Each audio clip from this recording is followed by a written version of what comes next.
So it's going to be called Lessons from the Smoke Pit. Yep. So it's not a monthly column; it's going to be a quarterly column, but it's basically an essay that will kind of talk about leadership and stuff a little bit, but also it's going to have some humor to it. And so the first one is just an introduction to the smoke pit and this concept of it being informal, but also just reaching and connecting with people and kind of culturally and timeless thing that goes across ranks and everything.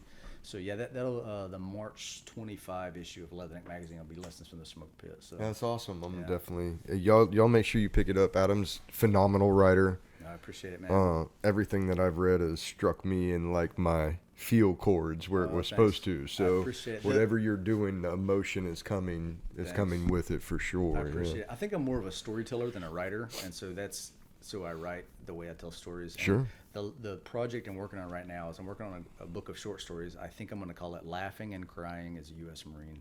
And so it's all short stories. Most of them will be funny, but some of them will be like some of those difficult things Serious moments. Yeah, serious moments about the war, losing guys, some hard things you do as a leader that are just hard, hard-hearted, hard emotionally, but you have to do it because of combat. So about 20% of them would be like tough, but most of them would be funny. And so I'm about 30 chapters in right now. I hope to get 50 stories done. So we'll see. That's awesome. Yeah, I appreciate it, man. Man, that's awesome.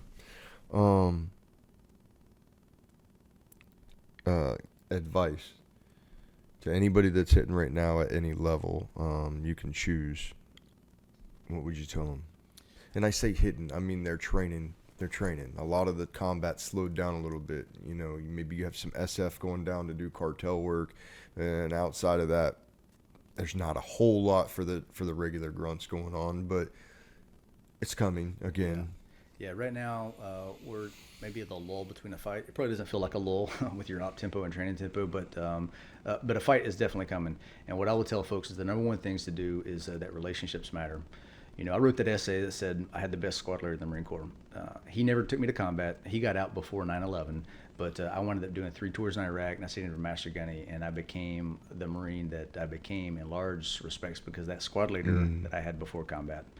And if you think about things like, we talked about Corporal Jason Dunham, Medal of Honor recipient. Before he ever went to combat, he had some squad leaders. He had some team leaders that invested in him. I don't know anything about them. I don't know if they were good, if they were bad, if they were influential, but they invested in a man that went on to become a Medal of Honor recipient and become a legend in our culture. Yeah. So the Marines that are serving right now, they may or may not go to combat.